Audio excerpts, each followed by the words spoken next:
Okay, so for this video, we will be discussing integration by partial fractions.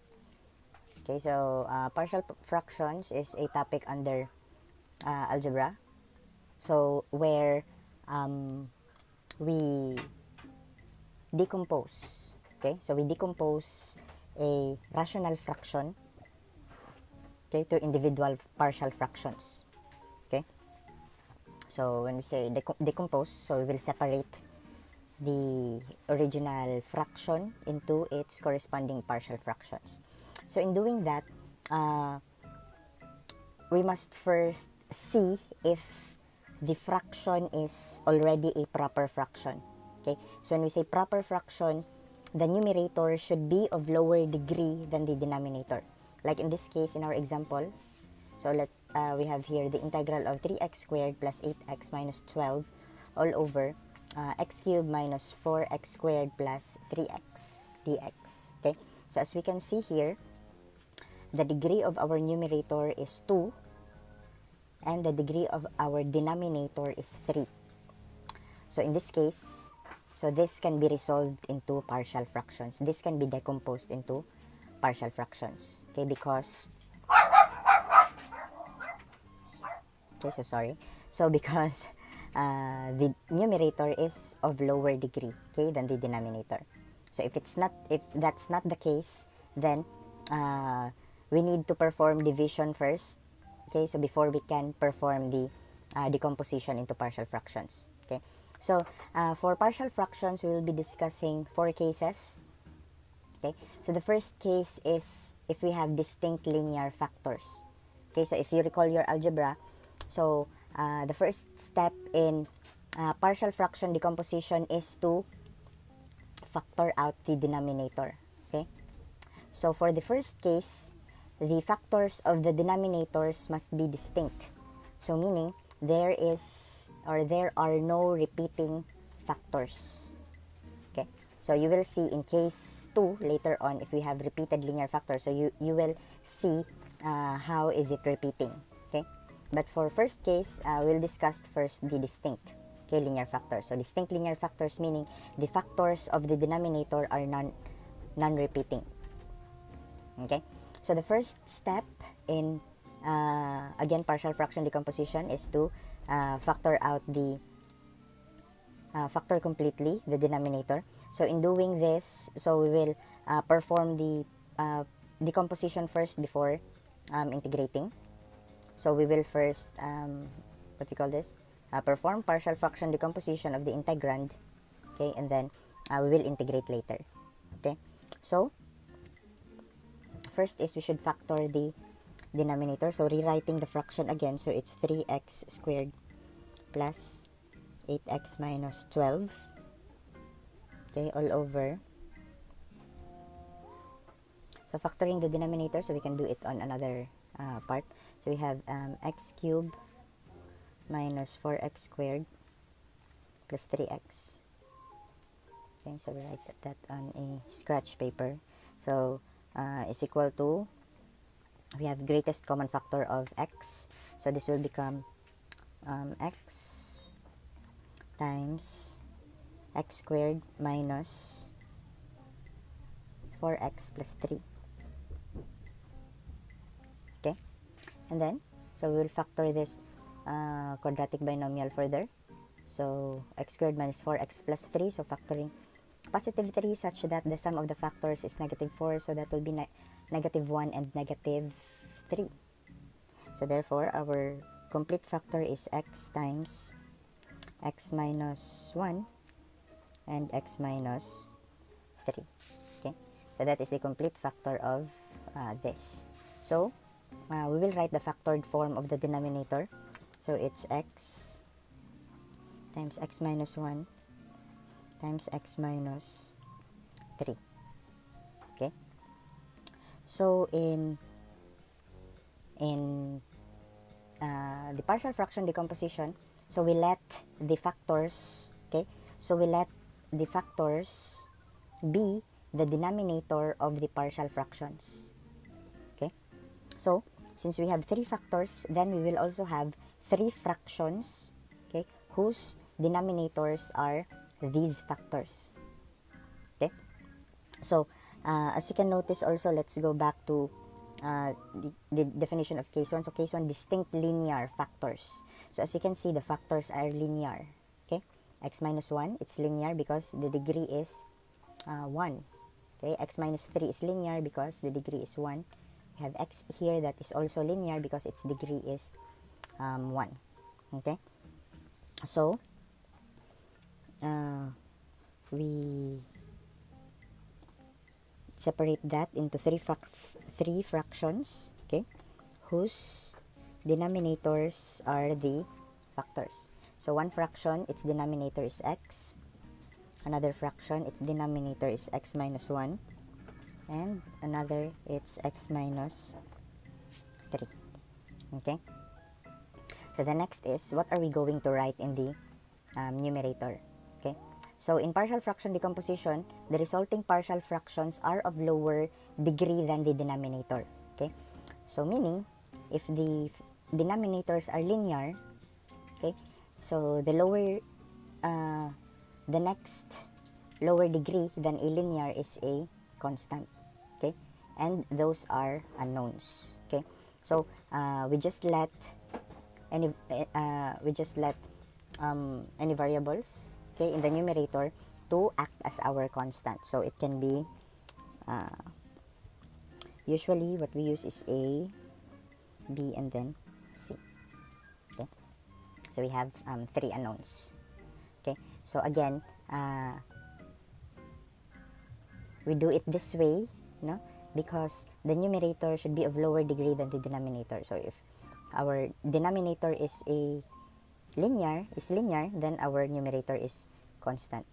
Okay, so once we have that set up, so what we need to do is we need to cross multiply all these the denominator. Okay, so we need to cross multiply it with each of the partial fractions. So what will happen? So it will become 3x squared plus 8x minus 12 is equal to, so x times x minus 1 times x minus 3 multiplied by a over x. Okay, so that should cancel x, right? So it will become a times x minus 1 and x minus 3.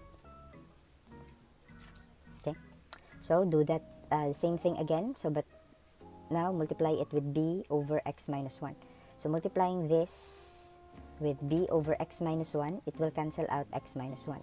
So what will remain is b times x and x minus 3.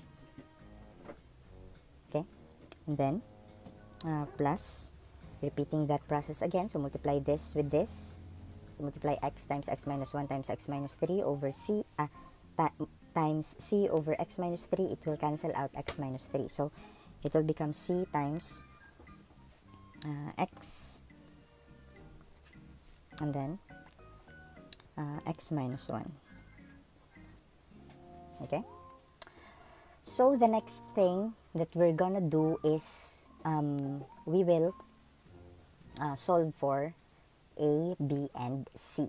Okay, for distinct linear factors, it is very easy and straightforward to solve for the constants, because in distinct linear factors, so all we need to do is substitute a value for x. Okay, substitute a value for x, okay, in such a way that we can eliminate some terms and solve for the remaining terms. Okay, so the technique is looking at the linear factors, okay, and we think about the values for which one of the factors will be equal to 0. Okay, so as we can see, this term will become 0 if we let x is equal to 0. Okay, because this will become 0 times, if x is 0, this will become negative 1, and this will become negative 3. So 0 times negative 1 times negative 3, that is equal to 0. Okay, so we can use x is equal to 0. So another one. So how will we make x minus 1 is equal to 0? if we substitute x is equal to positive 1. So if we let x is equal to 1, then this will become 1 times 1 minus 1 times 1 minus 3. So that will become 1 times 0 times negative 2. Okay, so that is still 0. And the last one, we have, how can we make x minus 3 equal to 0? If we substitute x is equal to 3. Okay, so if it's x is equal to 3, then this will be 3 times 3 minus 1 times 3 minus 3. So this will become 3 times 2 times 0. So it will become 0. So we will use those substitutions and substitute it in here. Okay, so for the first one, let x is equal to 0. So if x is equal to 0, so this will become 3 times 0 squared plus 8 times 0 minus 12 is equal to 8 times 0 minus 1 times 0 minus 3 plus b times 0 times 0 minus 3 plus c times 0 times 0 minus 1. Okay, so as you can see, we can eliminate b and c because it's multiplied by 0, then it becomes 0. Okay, so what will remain is you have negative 12 is equal to 8 times negative 1 times negative 3, so that is 3a. Okay, so dividing both sides by 3, so we will see that a is equal to negative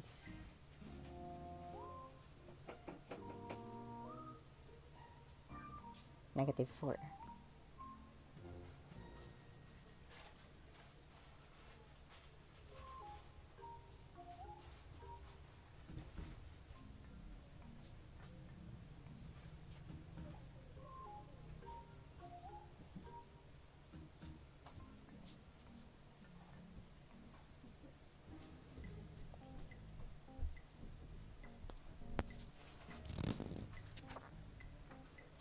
Okay,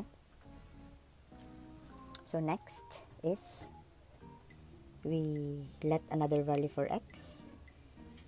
So to make this factor 0, to make x minus 1 0, so we substitute x is equal to 1. Okay, so substituting that here, okay, so in here, so we have 3 times 1 squared plus 8 times 1 minus 12 is equal to a times 1 minus 1 times 1 minus 3 plus b times 1 times 1 minus 3 plus c times 1 then times times 1 minus 1. Okay, so with that, so we can eliminate a because this is 1 minus 1, that is equal to 0, and then we have here also 1 minus 1 also equal to 0. Okay, so the next is this will become 3 plus 8 minus 12, so that is 11 minus 12, so that is negative 1 is equal to, we have here 1 times negative 2, so negative 2b. Okay, so dividing both sides by negative 2, then we will have b is equal to 1/2. Okay, so last one, so we let x is equal to 3, so substituting that here, okay, so we will have 3 times 3 squared plus 8 times 3 minus 12 is equal to A times 3 minus 1 times 3 minus 3.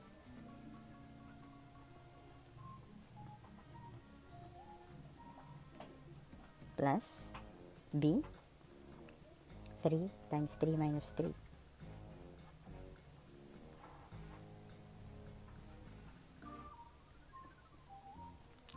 Plus C times 3 and then 3 minus 1.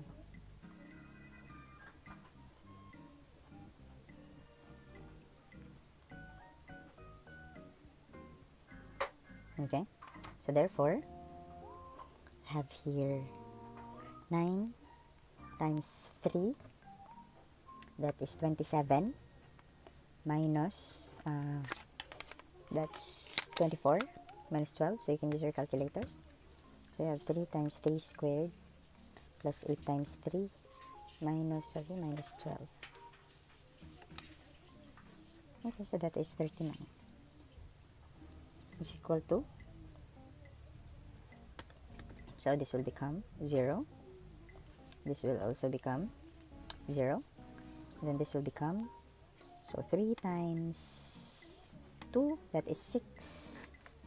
Okay, 6. C is equal to 39. So divide both sides with 6. So C is equal to, 39 over 6. So 39 over 6, it's divisible by 3, I think. 3 divided by 6. Oops. That's 13 over 2. Okay. So therefore, we can resolve the partial fractions with these values. So A is equal to negative 4. B is equal to 1/2. And C is equal to 13/2. Okay. So therefore, going back to the integral, so the integral of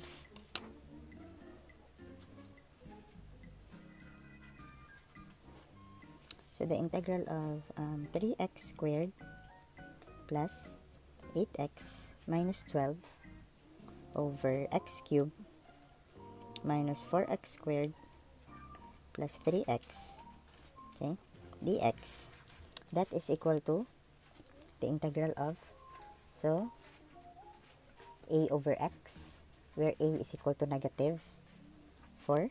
So this will become negative 4 over x,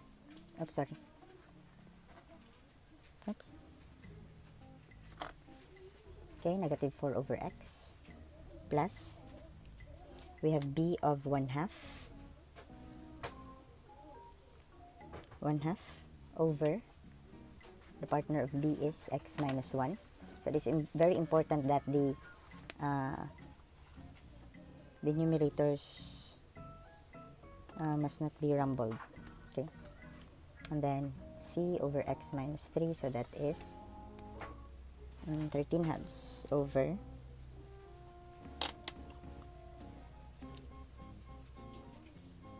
x minus 3, okay, dx.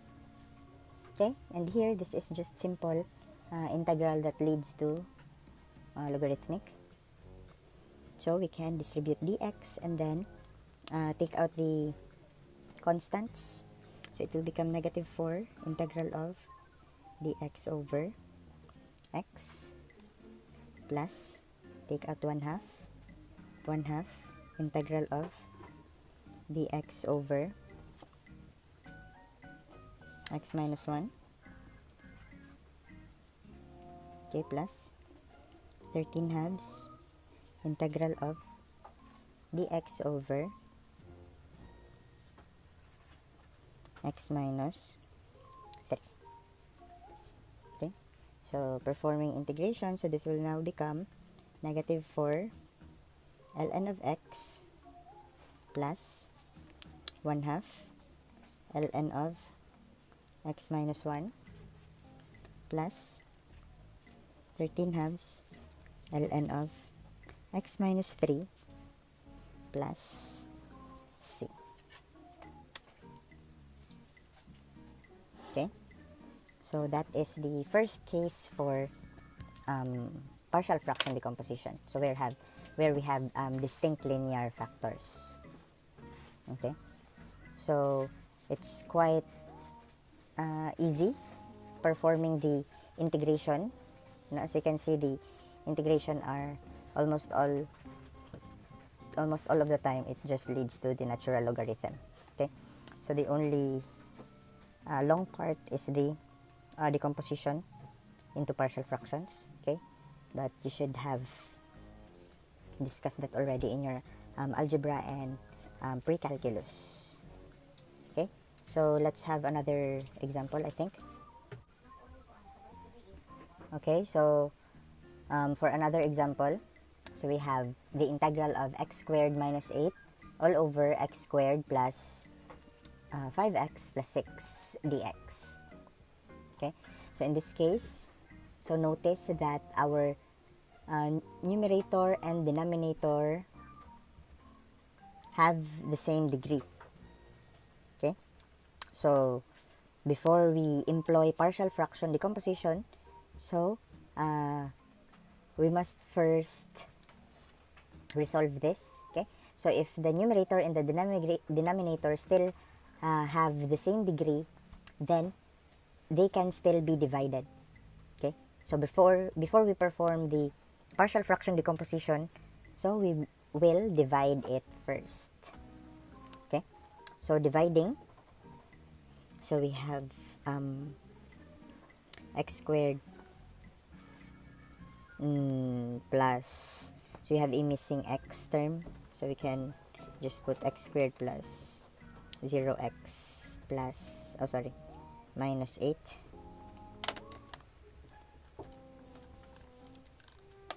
Okay, so divided by,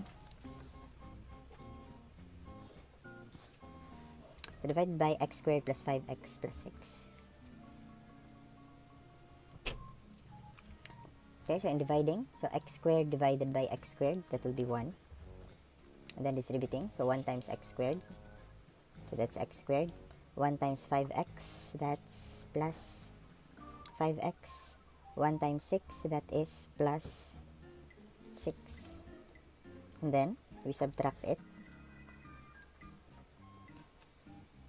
So x squared minus x squared, that is 0. 0 minus 5x, that is negative 5x. And negative 8 minus 6, that is negative 14. Let's go on. Negative 5x divided by x squared. So that cannot be. So meaning this is already our remainder. Okay. So we will rewrite our integrand. So it will become integral of, so this is equal to 1 plus the remainder divided by the divisor. So it's 1 plus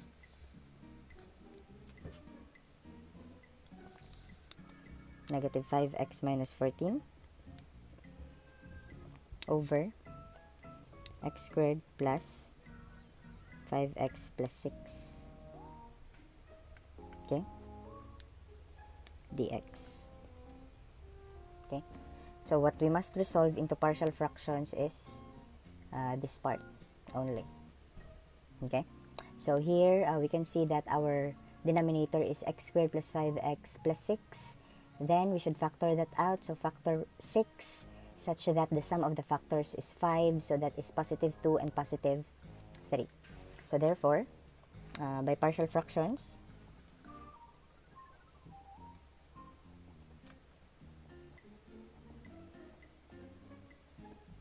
so we have negative 5x minus 14 over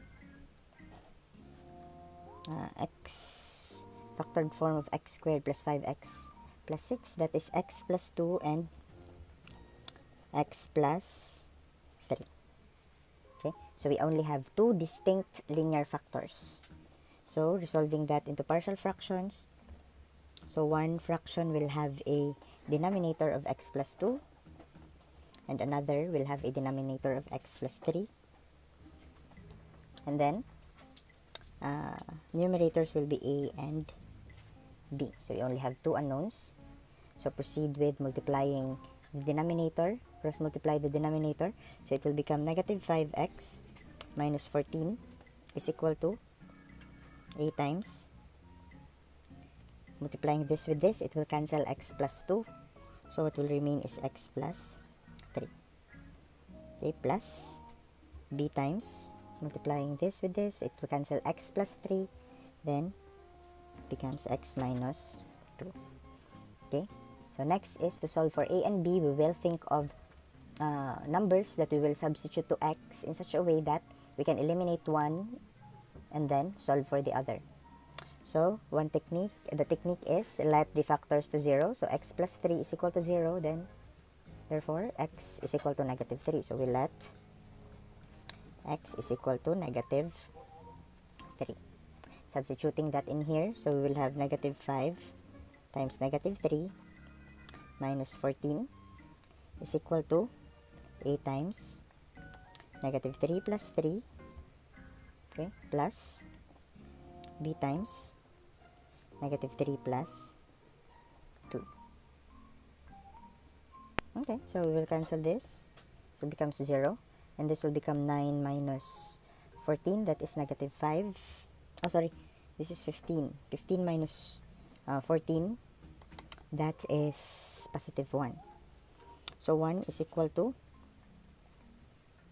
b times, this will become negative 1. So it's negative b. Okay. So therefore, b is equal to negative 1. So another, let x is equal to, yes, very good, let x is equal to negative 2. So negative 5 times negative 2 minus 14 is equal to a times negative 2 plus 3. Okay, substituting here, plus b times negative 2 plus 2. Okay, so this cancels out, and then this will become 10 minus 14. That is negative 4 is equal to a. Therefore, a is equal to negative 4. Okay, then we replace negative 5x minus 14 over x plus 2 times x plus 3. We replace that with this one. We replace it with the partial fractions. Okay, so a over x plus 2 plus b over x plus 3. So this will become, okay, so I will write it here. So the integral of